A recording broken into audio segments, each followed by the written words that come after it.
Jesús hay vida. Y Jesús hace toda la diferencia y Él desea entrar a tu vida.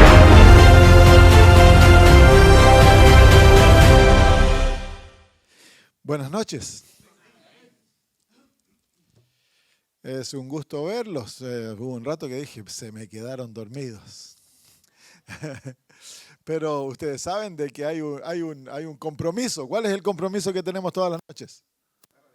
Claro, sentarse adelante, ya, así que muevan, 1, 2, 3, le doy 5 segundos para que se sienten adelante.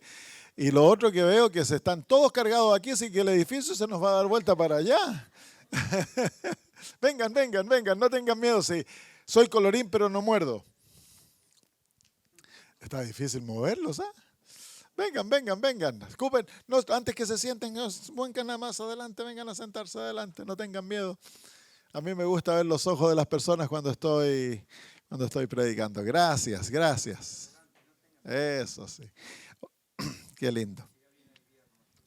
Ayer les conté la historia de Roberto, el prisionero en la cárcel de Polonia. Y les dije que él había sido llevado a Cristo por otro prisionero. Su nombre es Marek. Él todavía está en la cárcel, él nunca va a salir de la cárcel. Por vida. Él llegó a ser el criminal más buscado en Polonia. Yo tuve el privilegio de conocerlo hace muchos años atrás, cuando comenzamos a visitar aquella área en Polonia, una área que se llama Gdańsk, que es el puerto de Polonia. Polonia tiene muy poquito mar y planeamos una campaña y a la misma vez en la noche predicábamos en la ciudad y en la mañana predicábamos en la cárcel. Y la cárcel estaba más o menos a 100 kilómetros, así que viajábamos bien tempranito, pasábamos tiempo con los presos. Y Marcos ya es adventista, pero la manera que él llegó a ser adventista hace muchos años, él era jefe de mafia. A la edad de 11 años él se arrancó del hogar porque creció en un hogar donde el padre era alcohólico y la violencia era insoportable. Así que se fue a vivir a la calle y en la calle llegó a ser parte de una pandilla. Y fue creciendo en la pandilla y eventualmente llegó a ser el jefe de toda aquella ciudad, una pandilla muy poderosa. Pasaron los años, cometió crímenes terribles, asesinatos, y la policía lo tomó eventualmente, lo apresaron y le dieron cadena perpetua. Pero Marcos no era de quedarse tranquilo, así que en la cárcel eventualmente él comenzó a infiltrar drogas, sobornó a los gendarmes, se compró todos y él era el que corría la cárcel. Y un día dice que cuando se despertó, era una mañana de invierno, había que ir a tomar desayuno, él se despertó y dice que el primer pensamiento que viene a su mente es: debieras leer la Biblia. Y se enojó consigo mismo: ¿qué voy a querer yo leer la Biblia? Si no creo en Dios, ¿qué voy a querer leer la Biblia? Dice. Así que sacó el pensamiento de su mente, se fue a duchar y luego de tomar desayuno venía camino a su pieza cruzando por es un convento antiguo aquella cárcel y tiene un patio cuadrado y él venía cruzando a través del patio, estaba todo nevado y de repente se acercó un gendarme que él no conocía, era un gendarme joven, bien parecido, alto, fornido, y el gendarme le dice: aquí está lo que pides, y le tiene una bolsa de papel. Y él pensó, bueno, es drogas, así que no le dio mucho boleto al gendarme, agarró la droga, la bolsa, se la puso debajo de la chaqueta y se fue a su pieza. Tenía una pieza solo y entra a la pieza, cierra la puerta, saca la bolsa, la abre y adentro había una Biblia nuevecita. Entonces él piensa, ¿cómo supo este gendarme mi pensamiento de esta mañana? Así que salió corriendo a buscar al gendarme, pero por ningún lado lo pudo encontrar. Pidió a otro gendarme que le trajera el libro de donde aparecían todos los gendarmes. Lo describió, lo buscó, no lo pudo encontrar en ningún lado. Bueno, él volvió a su pieza, puso la Biblia en un librerito que él tenía y pasó más o menos un año. Nunca la tocó. Y un día se sentía decaído, estaba lloviendo, feo, dice, estaba todo terrible. Y mirando qué podía leer, se encontró con la Biblia nuevamente. Dijo, bueno, no pierdo nada, la voy a leer. Y como no tenía nada que hacer, pasó días leyéndola y la leyó en unos par de meses, la leyó toda la Biblia. Y dijo, ya la leí y no me gustó. La guardó ahí. Pasó otro año. Otra vez nuevamente, ¿qué leo? ¿Qué leo? Sus ojos se fijaron en la Biblia. Dijo, bueno, voy a leer la Biblia. No sé qué tanto. Y comenzó a leerla y se encontró con Cristo. Así que la volvió a leer casi inmediatamente la Biblia y ahí se enamoró de Cristo y le entregó su vida y fue convertido. Su vida cambió totalmente. Entonces ahora la Biblia llegó a ser el centro de su atención. Leía la Biblia todos los días y comenzó a descubrir cosas que él nunca sabía antes. Por ejemplo, descubrió que los muertos no se van al cielo, que cuando que uno muere, descansa. Descubrió el sábado, descubrió la verdad del juicio, del santuario, estudiando solo, por él solo. Entonces, después de un tiempo, él comenzó, bueno, tengo que asistir a alguna iglesia. Y habían denominaciones que venían a la cárcel los domingos a hacer cultos. Así que él visitó los testigos de Jehová, no los pentecostales, no los bautistas, no los católicos, menos, porque ya había aprendido un montón de cosas. Y eventualmente dijo, yo debo ser el único que creo estas cosas. Porque nadie cree las cosas que la Biblia enseña. Así que comenzó a adorar y comenzó a testificar entre los presos. Y luego tenía un grupito, se juntaban los sábados. Y uno de los presos le dijo, ¿tú crees como los adventistas del séptimo día? Le dijo, comunícate con ellos. Así que él buscó y escribió a una iglesia cercana y lo vinieron a visitar. Y el pastor comenzó a darle estudios bíblicos y ya lo sabía todo. Así que él se bautizó. Así que, y hoy día él cree pie firme que fue un ángel que le trajo la Biblia. Bueno, un día estaba en su pieza, se abre la puerta y entra un nuevo prisionero. Y a él casi se le salen los ojos, y al otro también casi se le salen los ojos, porque este nuevo prisionero era el jefe de la mafia de otra ciudad cercana y eran los peores enemigos. Y ahora, sin querer, los pusieron a los dos en la misma pieza. Así que el otro prisionero especialmente, también se llama Marcos, exactamente igual, yo los conozco a los dos. Él estaba condenado a 14 años de cárcel. Entonces entra a la pieza, los ojos se saltan, pero no es el primero, Marco, el primero, el que ya estaba en la cárcel, él ya estaba convertido, tenía confianza en el Señor y pasó más o menos un mes. Y eventualmente el otro muchacho le dice, ¿qué te pasó a ti? Y él le dice, ¿por qué? Bueno, porque no eres el mismo hombre. No fumas, no tomas, no estás metido en las drogas, no dices garabatos, no malas palabras, no eres violento. Todo lo que haces es leer la Biblia, cantar, eres un hombre feliz. ¿Qué te pasó a ti? Cuéntame. Entonces le dice, bueno, siéntate y yo te cuento. Y le contó su historia. Al fin de aquello el otro Marcos le dice, bueno, yo también quiero conocer como lo que tú conoces. Así que él comenzó a darle estudios bíblicos y él llevó a Cristo a su peor enemigo. Cuando yo los conocí, Marcos, el segundo Marcos, ya era anciano de iglesia, había salido de la cárcel y ahora era anciano de iglesia. Él fue el que organizó que yo hiciera campaña en la ciudad donde él asistía a la iglesia y ambos trabajaban en la cárcel para traer prisioneros a Cristo Jesús y trajeron cientos de prisioneros. Qué linda historia, ¿no? Entonces la pregunta es esta, que lo que estamos descubriendo nosotros en la Biblia es cómo es posible para Dios tomar a un ser humano tan degradado, asesinos, violadores, en esa cárcel, violadores, lo peor vino aquella campaña. lo que nosotros no daríamos un centavo. Y esos hombres lloraban durante la campaña, le entregaron su vida a Jesús, fueron transformados. Entonces, pero ¿cómo lo hace Dios para tomar un ser humano así, como tú y yo? Porque nosotros no somos distintos. Las situaciones de nuestra vida han sido distintas a las de ellos.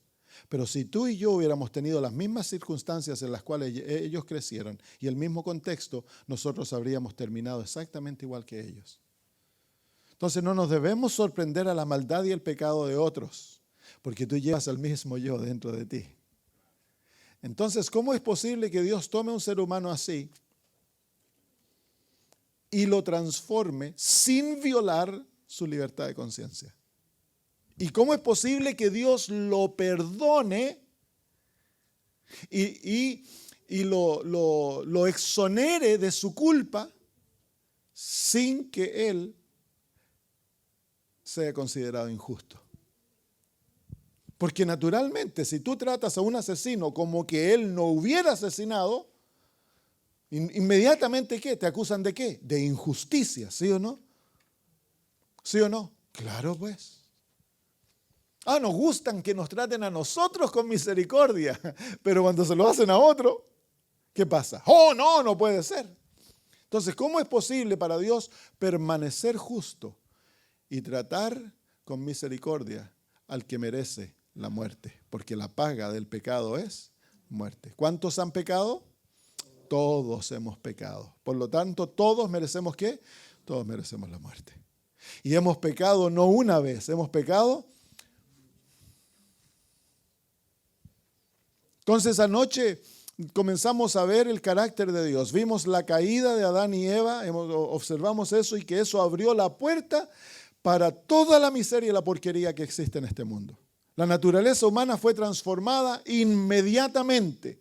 Vimos cómo Adán y Eva se sintieron desnudos, culpables. Inmediatamente se arrancaron de Dios cuando escucharon la voz. Se creó una enemistad en el corazón de la raza humana. Inmediatamente nos hicimos enemigos de Dios. Es por eso que nosotros no naturalmente venimos a Dios. En nosotros no hay nada que nos llame a lo espiritual. Nada. Entonces, ¿qué ocurre? Dios es el que viene a buscar al ser humano perdido. Y eso nos muestra de que Dios no es el Dios que nosotros nos imaginamos. Y que el trabajo más grande en obrar con una persona que está viniendo a Cristo es ayudarles a ver a Dios desde otra perspectiva. Para que cuando lean la Biblia no se encuentren con el Dios de ellos, el Dios que tienen en su mente, el ogro, el justiciero, el castigador, el Dios distante, el Dios abusador. No, que no se encuentren con ese Dios, porque ese no es el Dios de la Biblia. Ese es el Dios nuestro, el que está en nuestra cabeza. Para nosotros encontrarnos con el Dios de la Biblia tenemos que cambiar los lentes. Y anoche comenzamos a ver aquel Dios. Es aquel Dios que no viene al jardín pateando piedras ni buscando a Adán y a Eva para castigarlos. Él viene al jardín para salvarlos. Entonces vimos que ese es un Dios triuno. Los tres Jehovás en el Antiguo Testamento, ¿se acuerdan anoche? Y vimos que Él es el Dios eterno, Jehová. Su nombre Jehová significa eterno, el que siempre es.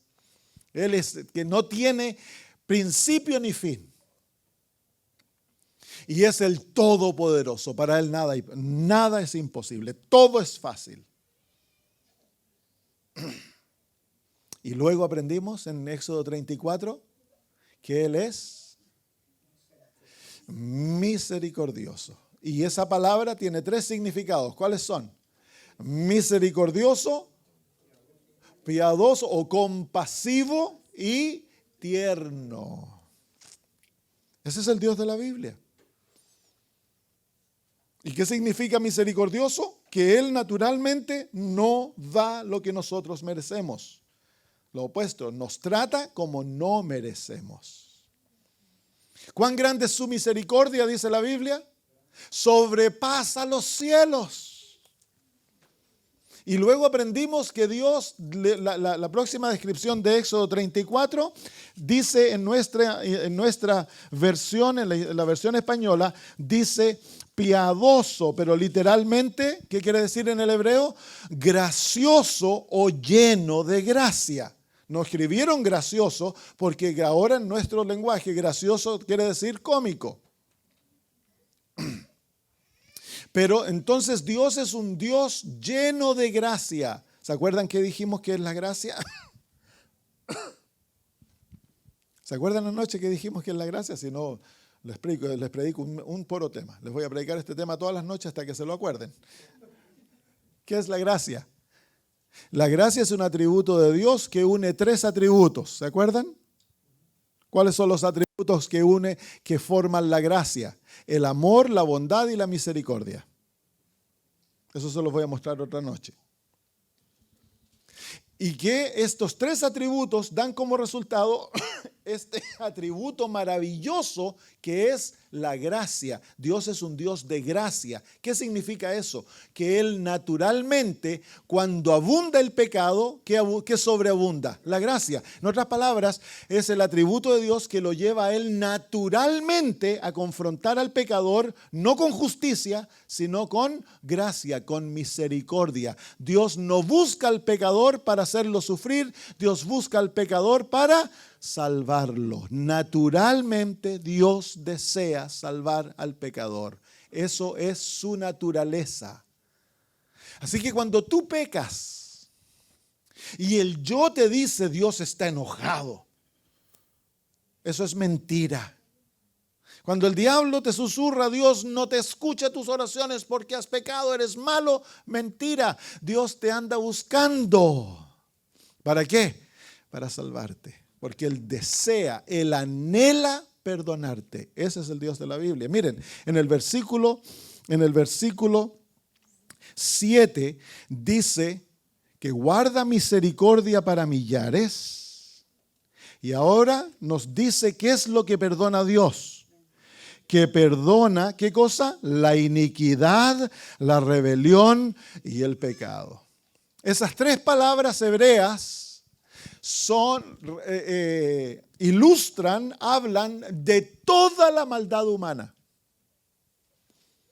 En otras palabras, Dios, el Dios de gracia, está dispuesto a perdonar ¿qué? Todo lo malo que el ser humano haga. Y no debiéramos decir amén.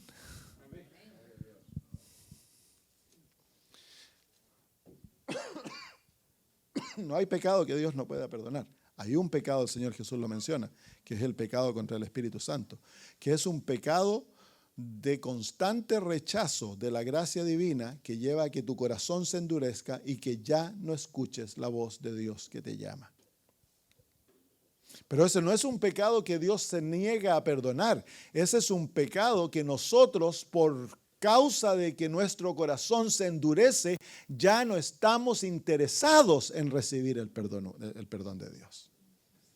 Hemos cruzado una línea que algunos en la Biblia lo han cruzado. Por ejemplo, el rey Saúl, Judas cruzó esa línea, Lucifer cruzó esa línea y los ángeles que cayeron del cielo.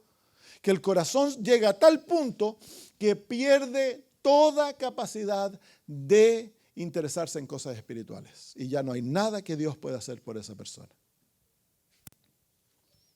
Pero aparte de eso, no hay nada que Dios no pueda perdonar. Nada. ¿Por qué?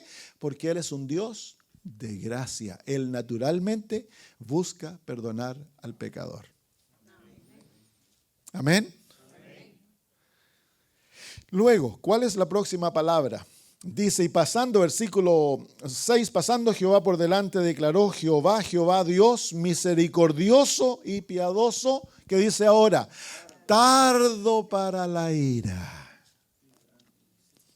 Tardo para la ira.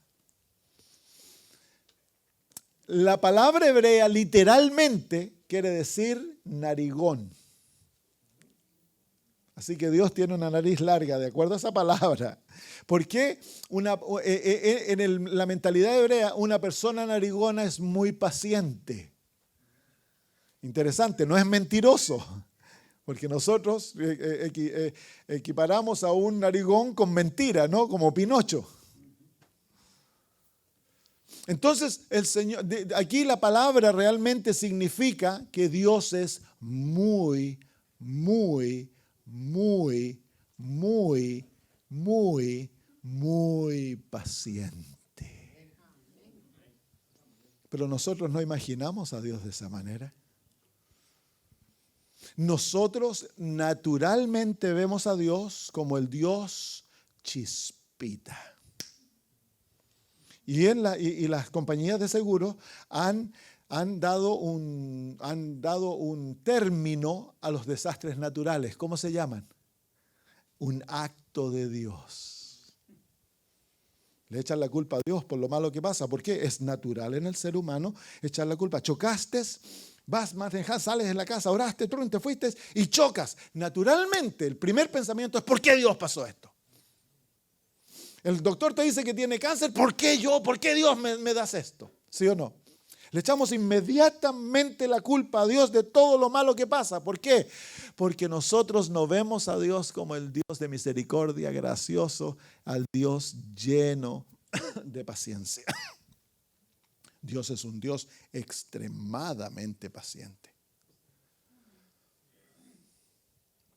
Y mira, esto va relacionado a la próxima frase. En el versículo 7 dice que visita la maldad de los padres sobre los hijos y sobre los hijos de los hijos hasta la tercera y cuarta generación. Nosotros los seres humanos no tenemos la capacidad de mirar las cosas en forma balanceada. Entonces, hay algunos que por naturaleza se volcan a la justicia. Y hay otros que por naturaleza nos volvemos al amor y la misericordia. Entonces, hay algunos que pintan a Dios todo justicia. Dios castigador. Me acuerdo una vez me dio era chiquitito, tenía la edad más o menos de ese chiquito. ¿Cómo se llama? ¿Ah? Jared. A lo mejor un poquito más grande, 3 años, porque yo todavía me acuerdo, me dio un cabezazo contra un palo como ese, venía corriendo y ¡pum! Me dio un cabezazo y me puse a llorar y mi mamá de adentro de la cocina gritó: ¿ves, hijo? Dios a veces castiga, pero no a palos. Entonces yo me quedé pensando, a esa edad me quedé pensando, pero ¿por qué me castigó Dios si no he hecho nada malo?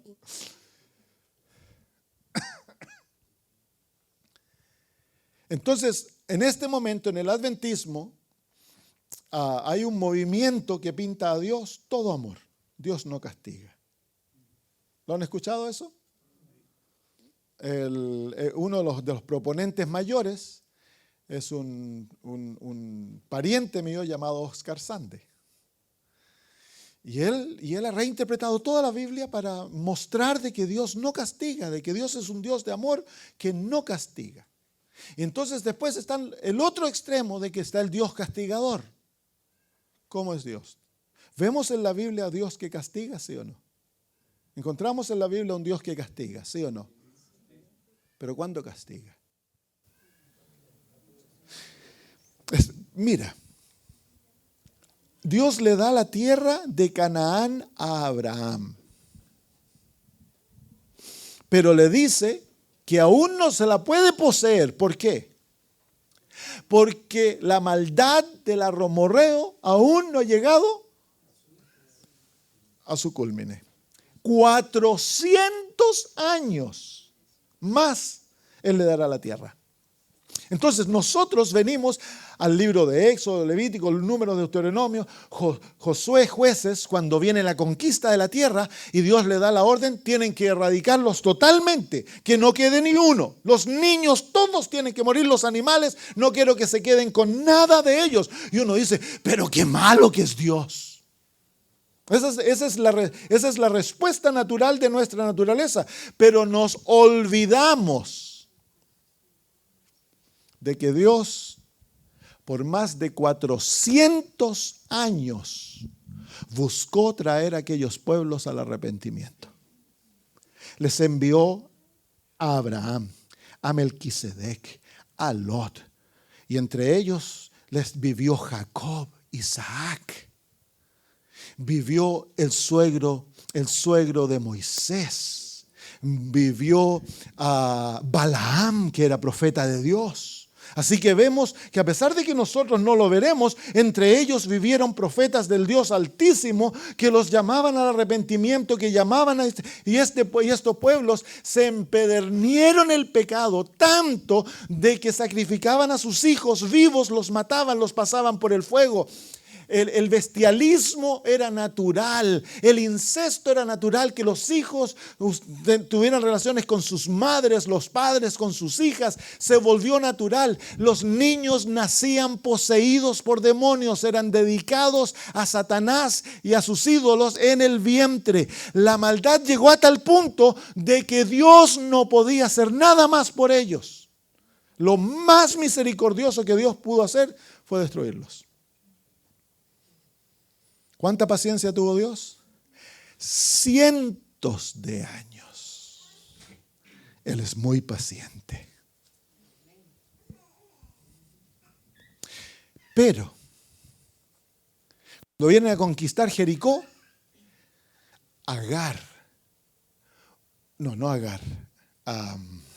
Rahab, una prostituta, esconde a los espías. Y ella desea salvar su vida. ¿Y qué hace Dios? La salvó a ella y a toda su familia. ¿Qué muestra Dios? Que Dios deseaba salvarlos a todos. Si Jericó se hubiera arrepentido, ¿qué habría hecho Dios? Como los gibeonitas. Los gibeonitas eran otra ciudad que engañaron a Josué, le mintieron para salvarse el pellejo. ¿Y qué hizo Dios? Los salvó a todos. Entonces, ¿qué andaba buscando Dios? Dios buscó llevarlos al arrepentimiento, pero ellos endurecieron el corazón y lo único que quedó fue destruirlos. Lo más misericordioso que Dios podía hacer con esa gente. ¿Te acuerdas la historia de Nínive? La maldad llegó a tal punto que Dios envió un profeta. Le dijo, diles que en 40 días viene destrucción. A regañas fue Jonás. ¿Te acuerdas? Hasta una ballena se lo tuvo que comer y tirarlo. Y predicó a regañas. 40 días, viene destrucción. Y se arrepintieron. Desde el rey se vistió en cilicio, señal de luto, hasta los animales y ayunaron. Y Dios los perdonó a todos. Ahí se encuentra el corazón de Dios. Dios no anda buscando destruir, Dios anda buscando salvar. Pero cuando la maldad del ser humano llega a tal punto, por cientos de años, Dios los siguió por cientos. ¿Cuántos años siguió Dios a Israel? 1500 años. Wow. ¿Es Dios paciente? Yo te hago una pregunta. ¿Ha sido Dios paciente contigo? ¿Te imaginas que Dios no fuera paciente y fuera vengativo? ¿Dónde estaríamos nosotros? ¿Te imaginas que viniste aquí contento, ir a escuchar al pastor Samuel y de repente ¡pum!, cambia la pantalla y sale ahí ¡tum!, un mensaje de Dios, para y aparece tu nombre? Y sale toda tu vida, todos tus pensamientos, todas tus intenciones de la última semana. ¿Vendrías mañana? Por supuesto, Dios no es. ¿Cuándo fue la última vez que Dios trajo tus pecados al público? Somos nosotros los que nos gusta hacer públicos los pecados de los demás, pero esconder los nuestros. ¿Sí o no? Dios no es así. Dios es extremadamente paciente. Y gracias a Dios que Él es paciente. Amén. Muy bien, ¿cuál es la próxima palabra del versículo 6? Piadoso, tardo para la ira. ¿Y qué dice ahora? En el español unen, en el versículo 6, la descripción de Dios es palabras, no frases. En el hebreo dice misericordioso, piadoso, paciente Y ahora viene otra palabra. ¿Cuál es la próxima palabra? Grande. No está unida como en el español que dice grande en misericordia y verdad, como que fuera una frase. No, en el hebreo dice grande, bondad, verdad.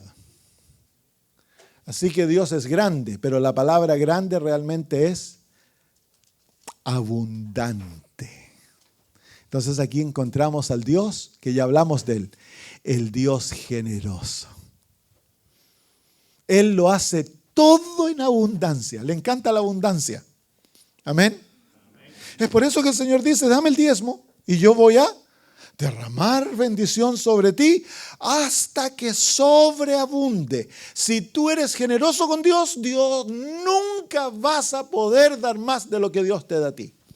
Y esa es una ley espiritual. Algunos la abusan, tristemente, pero esto es una ley espiritual. A Dios le encanta la abundancia. Todo lo crea en abundancia. Mira el número de pelos que tienes en tu cabeza. Imagina que Dios te hubiera hecho un puro pelo. O pelado. Dios, mira la cantidad de células que tienes en tu cuerpo. Mira la cantidad de bacterias que viven en ti. ¿Y sabías tú que tenemos más bacterias que células en nuestro cuerpo? Y se ha descubierto que las bacterias que viven en nuestro cuerpo son esenciales para nuestra vida. Son habitantes que el Señor creó en nuestro ser. Todo en la naturaleza es abundante. ¿Por qué? Porque Dios es grande. Él es abundante, es generoso. Le encanta dar. Su gozo es dar. ¿Por qué? Porque su corazón está lleno de amor. Cuando tú te enamoraste de tu esposa, o la que no era tu esposa en este tiempo, ¿qué naturalmente nació en tu corazón? Darle florcitas, perfumitos, regalitos, ¿sí o no? ¿Por qué? Porque te enamoraste. Y el momento que nace el amor en el corazón, nace el deseo de dar. ¿Por qué los padres llenan de regalos a sus hijos? Porque los aman. Y Dios nos ama. Y por lo tanto, ¿qué hace? Está constantemente regalándonos. Nos llena de bendiciones. ¿Sí o no? Amén. Mírate la ropa, pues. Yo no trabajo y mire lo bien que estoy vestido. Bueno, trabajo. No gano dinero, pero trabajo. No gano salario. Estos zapatos me los regalaron. Este terno me lo regalaron. Esta camisa me la regalaron. Esta corbata. El Señor es el que envía regalos, pues. Esta corbata es una corbata que está pintada con el arte tradicional de los indígenas australianos. Me la regalaron en una iglesia donde fui a predicar, una corbata de seda, muy linda. Entonces, el Señor es generoso.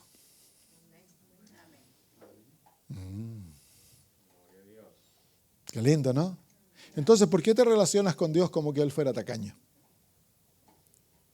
¿Por qué te preocupas? Vives ansioso. A algunos les da miedo salir a la calle porque los pueden agarrar y echarlos de vuelta al Salvador. A ti no te puede pasar nada sin que sea permiso de Dios. Tú eres hijo de Dios. Y si es la voluntad que Dios que te devuelvas al Salvador, no hay nadie que te pueda mantener en Estados Unidos. Pero si no es la voluntad que te vayas al Salvador, no hay nadie que te pueda sacar de los Estados Unidos. ¿Amén? Claro que sí. El hombre planea. Pero este país le pertenece a Dios. Toda la tierra es de Dios. Y Él trae aquí quien Él quiere. Y Él saca de aquí quien Él quiere. Entonces puedes dormir confiado. Amén. ¿Te falta trabajo? Pídele a Dios y duerme confiado. El Señor Jesús dice que no debemos estar ansiosos. Que no nos debemos preocupar por nuestra ropa, nuestra vida, nuestra comida, ni lo que bebemos. Mira los pájaros del cielo, dice. Que ellos no trabajan ni juntan. Y sin embargo, Dios los alimenta. Mira las flores del campo, que no tejen ni hilan. Y sin embargo, ni siquiera Salomón se vistió tan hermosas como aquellas plantitas. ¿Y que cuánto tiempo existen? Hoy día están lindas, mañana se mueren. Y el Señor las viste tan lindas. ¿Cuánto más Él hará por nosotros? Oh, que tenemos poca fe, dice el Señor Jesús. Y el apóstol Pablo dice que debemos estar ansiosos ¿por cuánto? Por nada. Nada debe preocuparnos. ¿Por qué? el chiquitito, Jared, ¿por cuánto se preocupa él? Imagínense que se despierte una mañana y está, y la mamá lo ve, ¿qué te pasa, Jared? Ay, no sé si me vas a dar leche hoy. ¿Quiénes son los que se preocupan? Los padres se preocupan, ¿sí o no? Él como que es como un niño, usted lo lleva mi sobrinita, mi sobrina nieta, mi hermana la lleva a comprar al shop con ella y le dice, abuela, cómprame esto. Y dice, no tengo plata. No, si no necesitas plata. No, es que no tengo plata. No, abuela, no necesitas plata. Todo lo que necesitas es el teléfono. Y vas y el teléfono hace ting y ya se pagó, abuela. No necesitas plata. Solo lo que necesitas es para ella es un pajarito. ¿Por qué? No se preocupa de nada. ¿Por qué? Ella se levanta en la mañana. Si el chiquitito sigue mamantando, él sabe que la mamá le va a poner la teta. ¿Sí o no? Claro, es todo. Y ya crecen en la mañana hasta la adolescencia. No, ellos creen de que la comida cae del cielo. Está el desayuno, está el almuerzo, cuando necesitan ropa, quiero esto, piden. ¿Por qué no se preocupan? Porque los papás son los que se preocupan. Y en la vida espiritual, ¿quién es el que se preocupa? El Dios del cielo dice, hijo, no te preocupes. Yo soy tu papá. Yo soy el que proveo. Amén. Así que deja que Dios se preocupe. Dice el Señor Jesús, venid a mí todos los que estáis trabajados y cargados, yo os haré descansar. Echad todos vuestros pesos sobre Jehová. ¿Por qué? Porque Él cuida de vosotros. El preocuparse es pecado. Porque cuando tú te preocupas, tú le estás diciendo a Dios, eres mentiroso.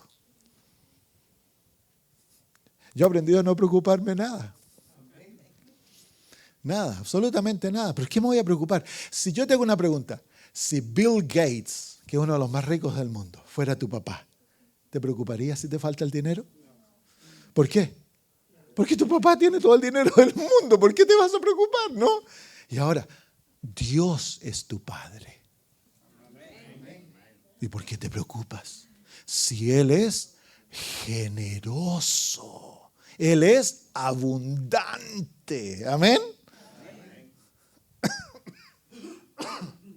Muy bien. ¿Cuál es la próxima palabra? En el español dice misericordioso. No, esa ya la leímos. Dice, claro, misericordia, esa palabra es la palabra bondad. Dios es bueno. Él no es malo. Dios es bueno. Él es generoso. Y es generoso, Él es abundante en bondad. Dios es un Dios bueno, muy bueno. ¿Por qué? Porque Él es amor. Y en el amor no hay maldad. El apóstol Juan dice, Dios es, y nos define a Dios en una palabra, amor. Todas las características divinas se definen por una palabra, amor. Y en el amor es la esencia de lo bueno, ¿sí o no? Entonces, en Dios, en nuestro Dios, no hay maldad. Dios es bueno. Amén. Y Él busca derramar esa bondad sobre ti. Somos nosotros los malos, no Dios. ¿Y cuál es la próxima palabra? Verdad. ¿Qué quiere decir eso? Que Dios no miente, porque Él es la fuente de la verdad. El Señor Jesús dice, yo soy el camino, la verdad y la vida. ¿Qué quiere decir eso? Que tú puedes confiar con los ojos cerrados en la palabra de Dios. Amén. La fe es el principio divino que te capacita para tú confiar en la palabra de Dios. ¿Cuánta fe tienen los niños en sus padres? Total. Una niña o un niño vienen de la mamá le dice, podrían regalarme una bicicleta para la Pascua o la Navidad.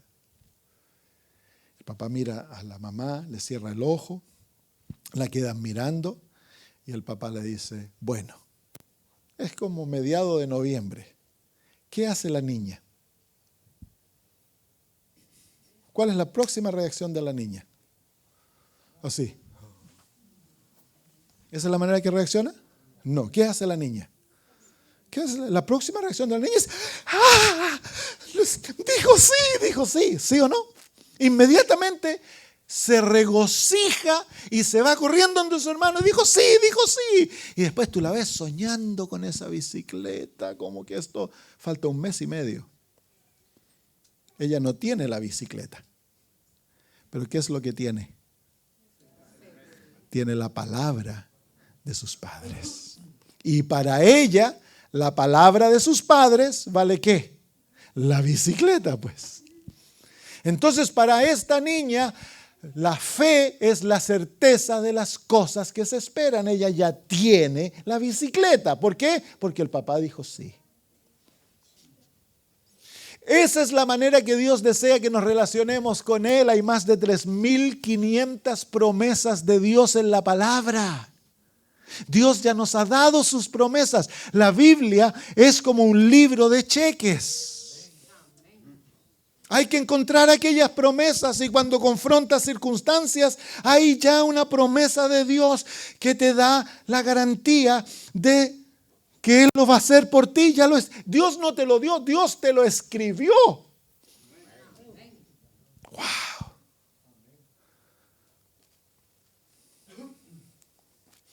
Si tienes hijos perdidos, hay promesas en las Sagradas Escrituras que hablan que Dios va a salvar a nuestros hijos perdidos. No hay que acongojarse, hay que esperar en regocijo orando por la salvación de ellos.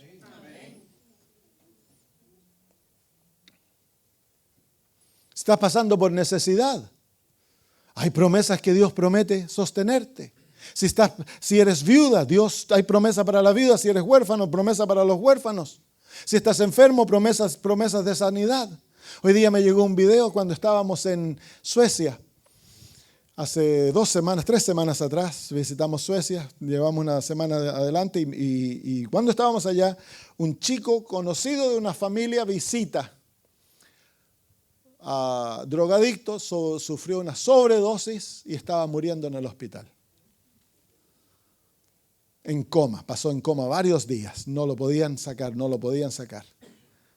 La mañana que nosotros fuimos a verlo, la familia nos pidió que oráramos por ellos, lo fuimos a ungir. El muchacho había abierto los ojos por primera vez, pero estaba totalmente ido, no sabían su estado mental. Creían de que había tenido daños cerebrales. Lo ungimos y hoy día me envían el video del muchacho dando testimonio en la iglesia del milagro que Dios había orado por él.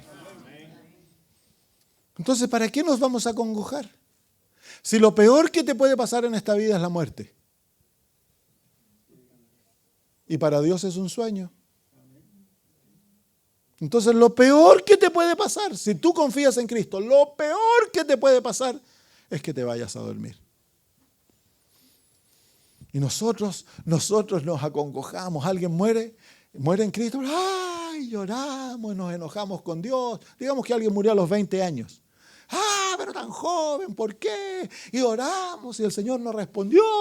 ¡Ah! Yo te hago una pregunta. En el hogar, ¿quién determina a la hora que se van a acostar los niños? ¿Los niños o los padres? Bueno, en esta generación son los niños, pero en nuestra generación, ¿quiénes determinan? Los padres.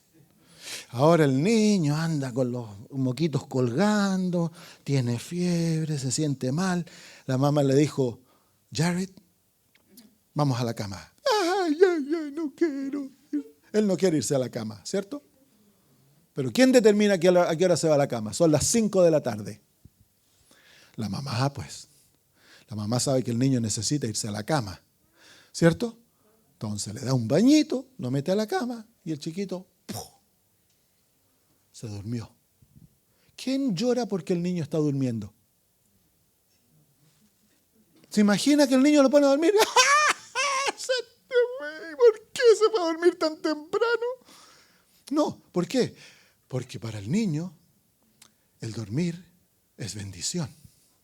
Él lloró antes de irse a dormir, pero en la mañana cuando se despierte y esté sano, ya no tiene fiebre, no tiene moco, se despierta, va a estar re contento que la mamá lo puso a dormir temprano. En la vida del cristiano, ¿quién determina cuando nosotros nos vamos a dormir?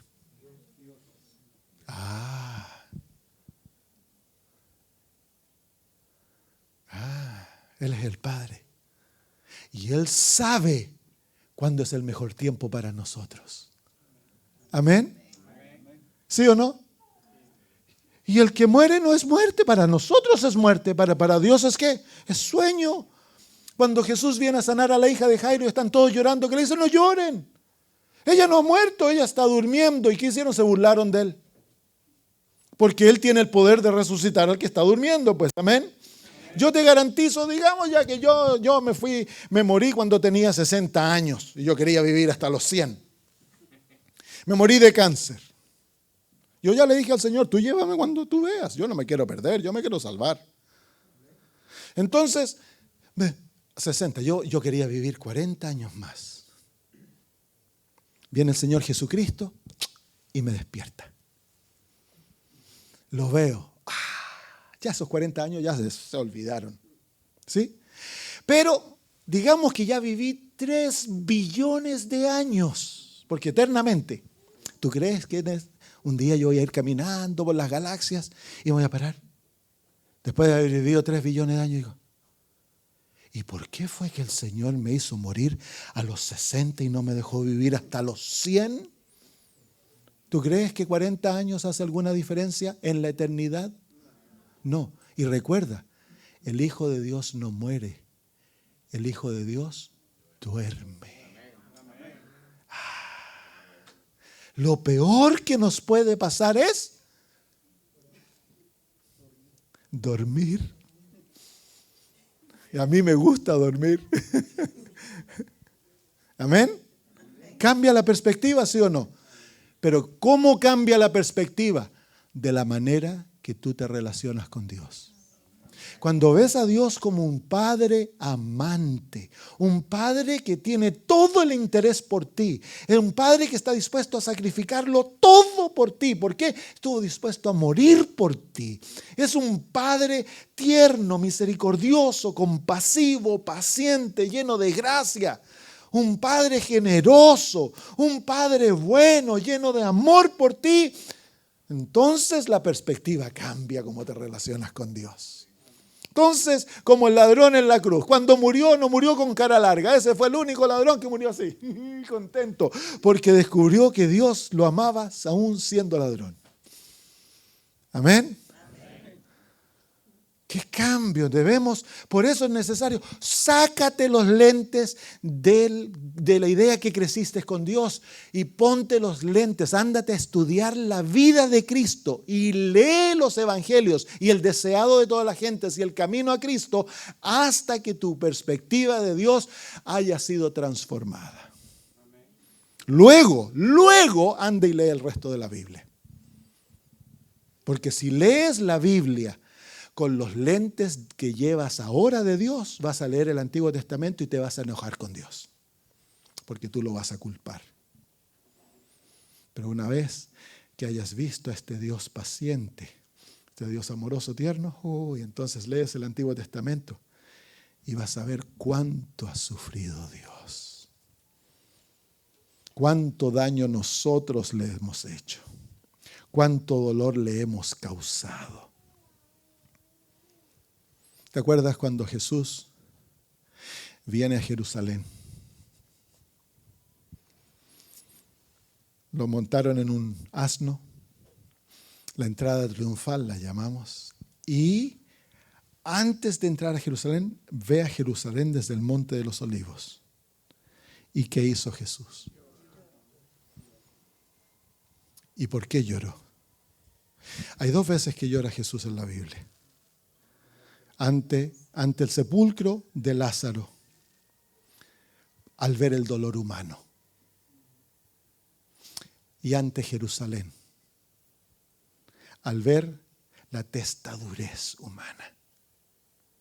Por 1500 años, Jesús trató de reunir a los judíos como la gallina reúne a sus pollitos. Les envió castigos, les envió profetas, los envió a Babilonia, les envió mensajes de amor, tras mensaje de amor, tras mensaje de amor. 1500 años.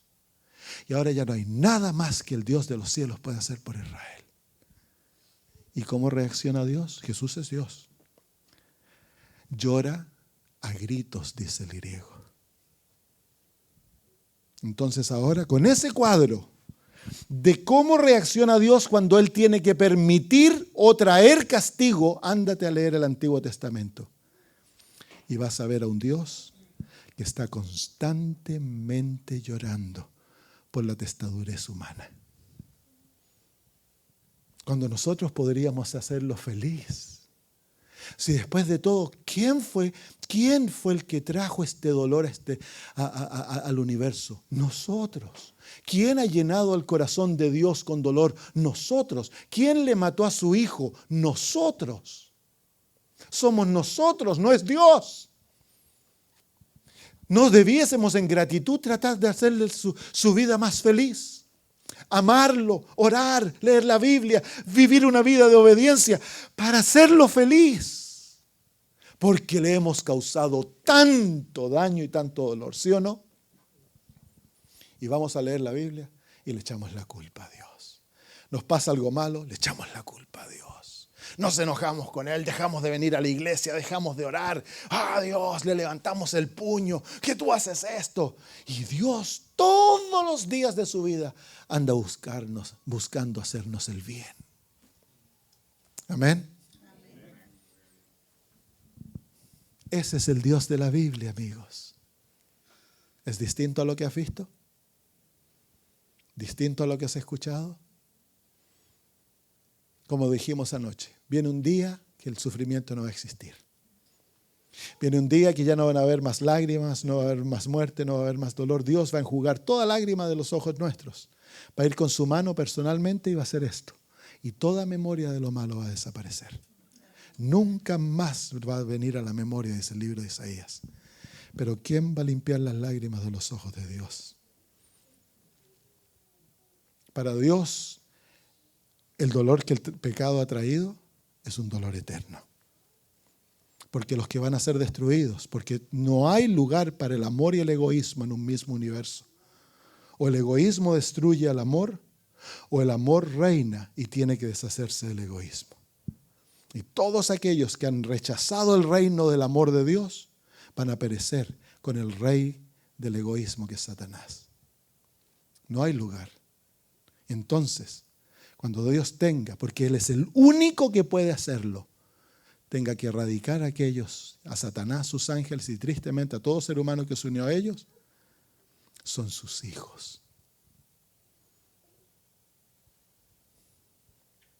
Es triste, ¿no? ¿Cómo te sentirías tú si tuvieras que tú poner al descanso a tu propio hijo? Ya Jesús lo hizo, Dios lo hizo una vez por nosotros. En la cruz castigó a su Hijo para que nosotros tuviéramos vida eterna. ¡Qué amor! ¿No te parece? ¡Qué amor! ¿Y por quién? En esto encarece Dios su amor para con nosotros, en que siendo aún impíos, pecadores, Cristo murió por los malos, por sus enemigos. Bueno, terminemos. Vamos al versículo 7. Dice que guarda misericordia o bondad para ¿cuántos? Millares.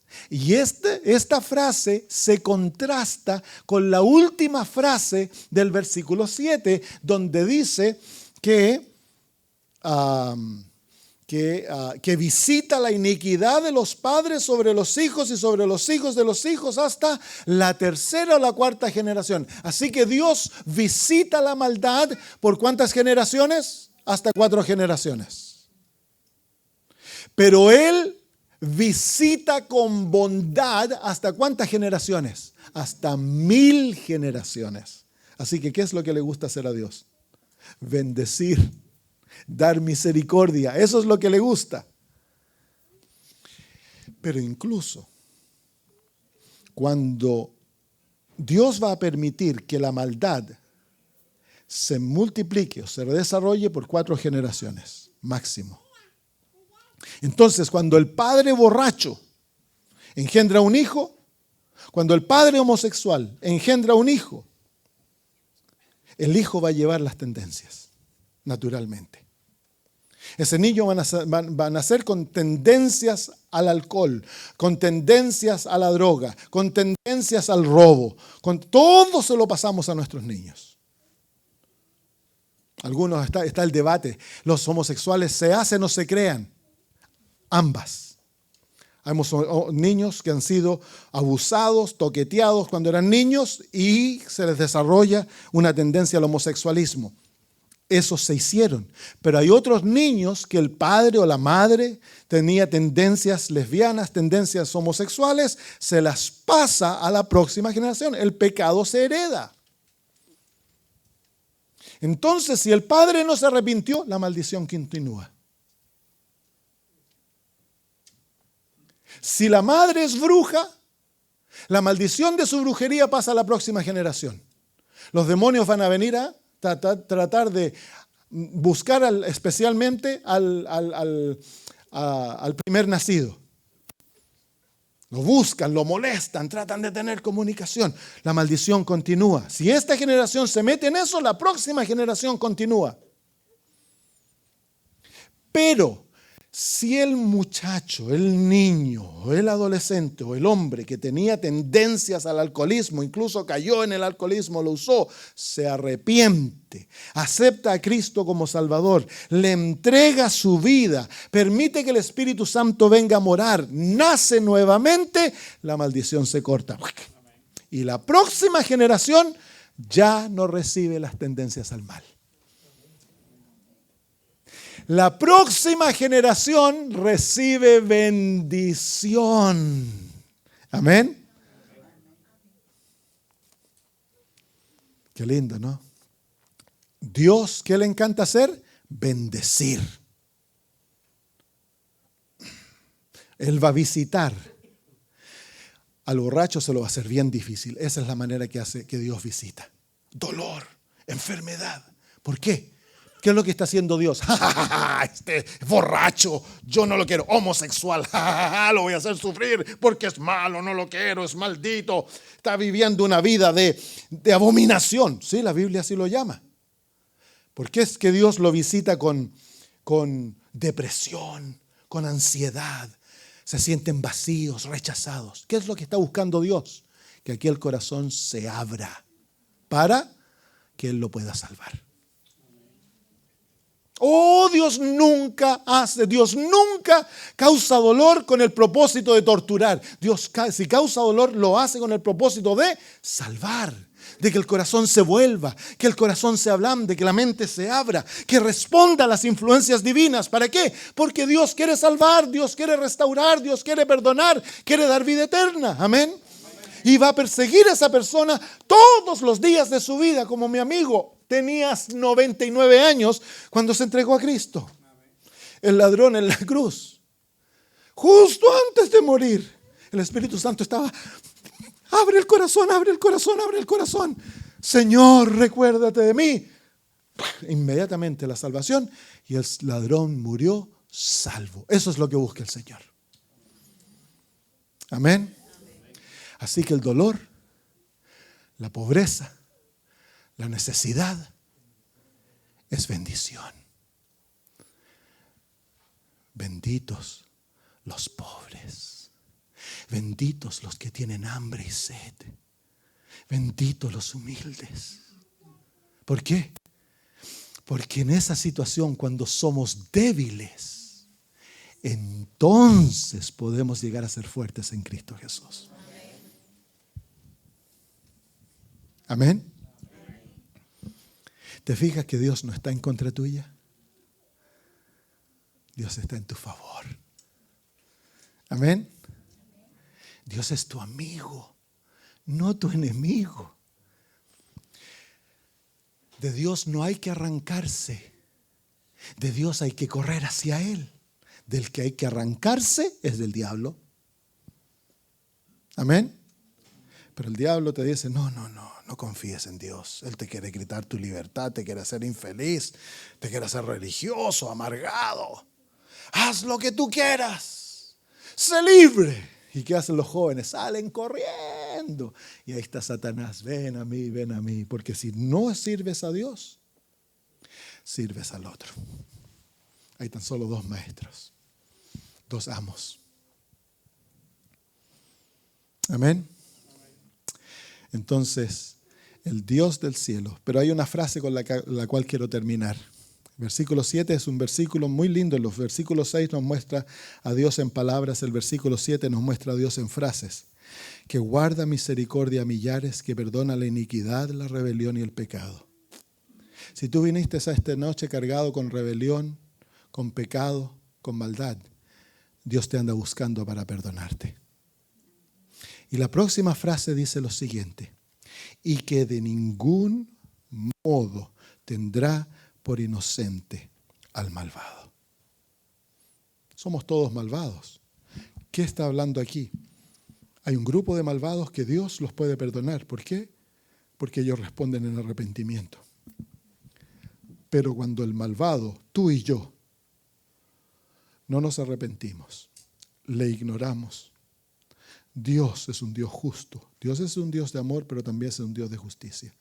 Él no puede tratarte como inocente si tú no respondes a su gracia y te arrepientes. Dios no cierra los ojos al pecado. Cuando llama, si tú respondes endureciendo tu corazón,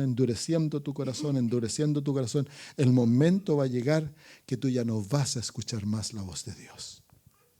Y no hay nada más que pueda hacer Dios por ti. Al cielo van a llegar los que fueron ladrones, los que fueron asesinos, los que fueron embusteros, los que fueron adúlteros, fornicadores, pero fueron. Porque a través de la gracia de Dios permitieron que el Señor los transformara totalmente. Les diera nueva vida, los hiciera hijos de Él, los llenara de su espíritu y los preparara para entrar a la patria eterna. Pero al cielo no llegará el mentiroso, el ladrón, el adúltero, el fornicario, el asesino, que no se arrepintió. Porque Dios no puede tratar por inocente al malvado, al que no vino a Él por nueva vida. Así que mi llamado a ti esta noche es: no te arranques de Dios, no le cierres la puerta. No importa cuán oscuro, cuán lejos, cuán profunda tu caída y tu vida. No importa los secretos que estás guardando. Deja de arrancar, deja de correr. Sale de tu arbusto donde estás escondido de Dios. Ábrele el corazón y responde a aquella voz que has escuchado todos los días de tu vida que te dice: hijo mío, dame tu corazón. Hijo mío, ven a mí. Hija, dame tu corazón. Yo quiero transformarte. Yo todavía no conozco a nadie que se haya hecho verdadero cristiano viniendo de una vida terrible, que se arrepienta de haberle entregado su vida a Cristo. Nadie. Aquellos que son sancochaditos, que vienen a la iglesia, pero que nunca le entregan su vida realmente a Cristo, a ellos sí se arrepienten y se van. Pero el que se ha encontrado con Cristo de todo corazón y ha recibido el amor de Dios en su alma y ha sido transformado, nunca se arrepienten porque han descubierto una fuente de vida que nunca cesa. Una fuente de gozo que no se termina. Hay esperanza, hay paz, hay dirección, hay sentido a la vida cuando Cristo viene al alma. Amén. Así que en esta noche te invito, ábrele tu corazón a Cristo. Dile al Señor, Señor, yo soy malo, pero esta noche me arrepiento.